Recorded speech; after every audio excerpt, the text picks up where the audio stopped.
Students, आपको ये trial balance दे रखा है और साथ में कुछ एडजस्टमेंट्स दे रखी है और इनके बेसिस पे आपको trading account, profit and loss account and balance sheet of the firm बनानी है। ठीक है स्टूडेंट्स, ट्रायल बैलेंस कुछ इस तरह से दे रखा है। आपको स्टॉक दिया हुआ है 20,000, स्टॉक ट्रेडिंग अकाउंट में आता है, ध्यान रखिएगा। आपको परचेज और सेल दे रखे हैं 40,000 और 1 लाख, ये दोनों ही ट्रेडिंग अकाउंट में आते हैं, ध्यान रखिएगा। वेजेस दे रखा है ₹30,000, ये भी ट्रेडिंग अकाउंट में आता है। सैलरीज दे रखा है 15,000, ये प्रॉफिट एंड लॉस अकाउंट में आता है।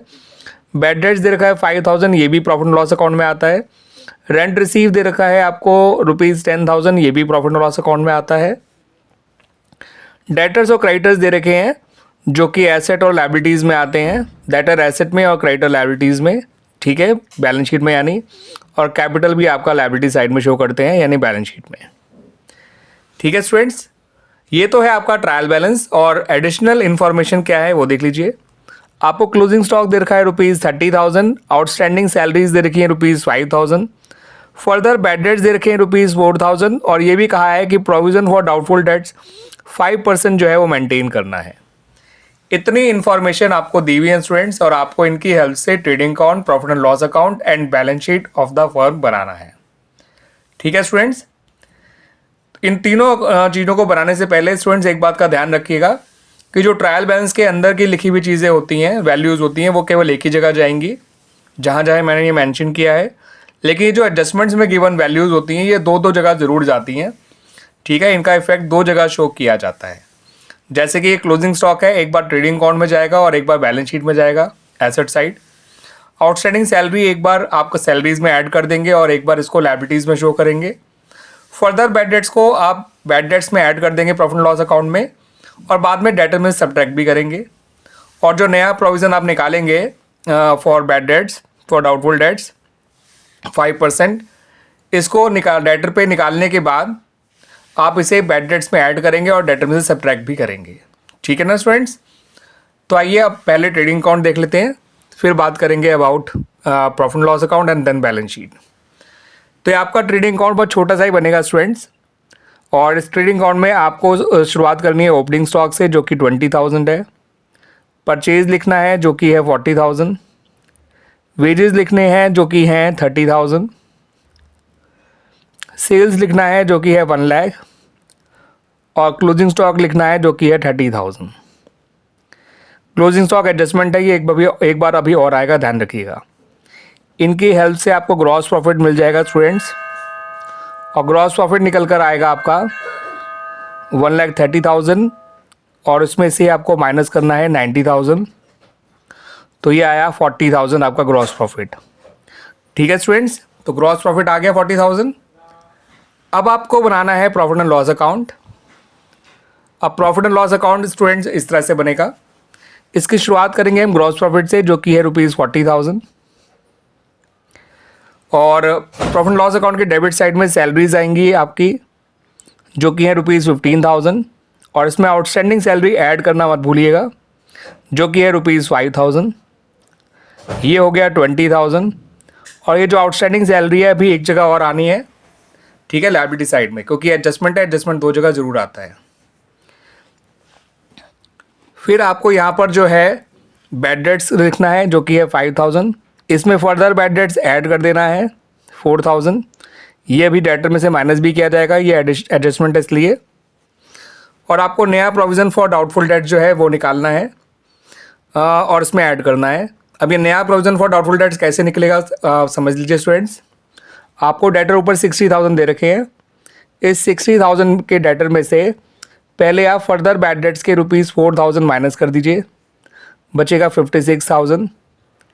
इसमें आप प्रोविज़न निकालेंगे 5% जो कि आएगा 2,800। ये है आपका प्रोविज़न फॉर डाउटफुल डेट्स 2,800। इसको यहाँ पर ऐड कर दीजिए और ये भी एडजस्टमेंट है, ये बाद में डेटर में से सब्ट्रैक्ट भी किया जाएगा, ध्यान रखिएगा। ये आ जाएगा आपका 11,800। तो फिलहाल इतनी ही चीज़ें हैं यहाँ पर। और क्रेडिट साइड में रेंट रिसीव लिखना मत भूलिएगा, वो इनकम है, दैट्स वाई से क्रेडिट साइड में लिखा जाएगा। 40 और 10 50, इस 50,000 में से स्टूडेंट्स आपको माइनस करना है 31,800, तो ये निकल के आएगा स्टूडेंट्स 18,200। ठीक है स्टूडेंट्स, ये आ गया net profit. This is the net profit जिसे आप कैपिटल में ऐड कर देंगे आगे जाके। ठीक है स्टूडेंट्स, अब देखिए बैलेंस शीट कैसे बनाई जाएगी। मैंने बहुत सारी चीज़ें बहुत छोटे छोटे से बनाकर दिखा रखी हैं आपको, ताकि आपको सारी चीज़ें ढंग से समझ में आ जाए। बहुत छोटा सा ही क्वेश्चन दिया इसलिए। तो बैलेंस शीट लायबिलिटी साइड में कैपिटल आपको दे रखी है ₹20,000, उसमें ये आप 18,200 ऐड कर दीजिए नेट प्रॉफिट के, ये हो जाएगा 38,200। उसके अलावा क्रेडिटर्स एज इट इज लिख दीजिए 40,000, और जो आउटस्टैंडिंग सैलरी है, ठीक है स्टूडेंट्स, इस बात को ध्यान रखिएगा, आउटस्टैंडिंग सैलरी जो है आपकी 5,000 जो एडजस्टमेंट है, उसका दूसरा ट्रीटमेंट अभी होना बाकी था तो वो कर दिया। फिर आपको डेटर्स लिखने हैं, ये तो मैंने बता ही दिया, यहाँ पे भी लिख के बिल्कुल इसी तरह से यहाँ लिख दीजिए। 60,000 लिखिए, उसमें से पहले 4,000 माइनस करिए, बचेगा 56,000। उसमें से 2,800 provision for doubtful debts minus करिए और बचेगा 53,200। और इसके अलावा यहाँ पर बस क्लोजिंग स्टॉक और लिख दीजिए जो कि है 30,000। इस साइड का टोटल आ रहा है 83,200 एसेट साइड का। यही टोटल लायबिलिटी साइड का भी आना चाहिए, देखते हैं। 40 और 5 45, 45 और 8 53, 53 और 30 होता है स्टूडेंट्स 83,200 आ गया। तो जब आप सारे काम सही करेंगे तो आपका जो वो है बैलेंस शीट ऑटोमेटिकली अपने आप मैच कर जाएगी एक बार में ही। एडजस्टमेंट्स का ध्यान रखना ज़रूरी होता है कि वो दो जगह आनी ज़रूरी होती है।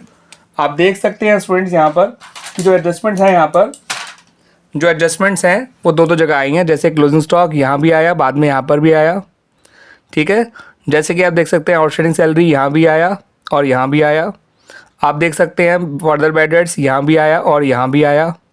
आप प्रोविजन फॉर डाउटफुल डेट्स देख सकते हैं, वो यहाँ भी आया और यहाँ भी आया। हर एडजस्टमेंट दो जगह आनी ज़रूरी होती है। आपको वो दो जगह पहचाननी है स्टूडेंट्स कि वो कौन सी दो जगह है जहाँ पर आपको एडजस्टमेंट्स शो करना है। और ट्रायल बैलेंस की चीज़ें को तो आपको बस इतना पहचानना ज़रूरी होता है कि वो कहाँ कहाँ शो की जाती हैं।